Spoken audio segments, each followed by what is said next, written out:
inizio al nostro spettacolo. Faremo insieme un viaggio nel mondo poetico musicale della tradizione classica napoletana. E cominciamo con una bella poesia di Raffaele Viviani, il grande Raffaele Viviani, che si intitola Campanilismo. Un milanese fa la cosa buona. E beh, tutta Milano è vivo milanese, è roba allora, è l'anima sostenente. Io stesso, turinese e eugenese. Roma, chi sei romano?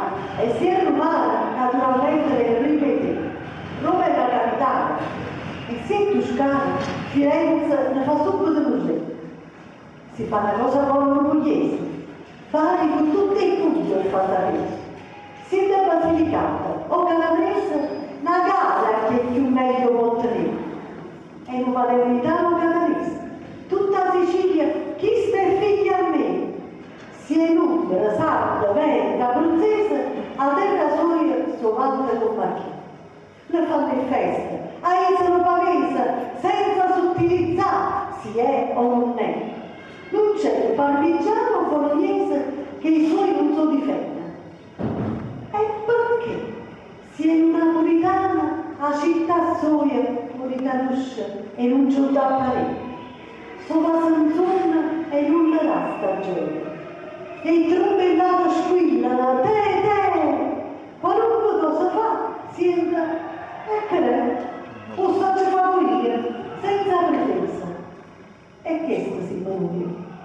Dopodiché non si fa niente buono al suo paese. E tu, Napoleone, permetteresti, striglia sorrietta a te, figlia e figliastra, acconcella le braccia e fa la testa, arriva sta guaglione e si mamasta, davanti per vicino e pomarosa, mescaci pure a noi, signor maritano, che vuoi, che questo cielo e questo sole ti danno salute e ce ne hanno. Campanilismo bello, a dove si chiude. Facevano le pure non ballava, sino la gente nata è perduta e non saranno mai considerate. Tante prima, aveva gente, non poca sulla, che sosteneva con questa rama di vostra regna, che con complezza nostra non teneva. Quando una cosa è buona e nata qua, non milione di gente la teneva, e va da rama, con ampia provata, con tutto che il paese la dormì.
piacere.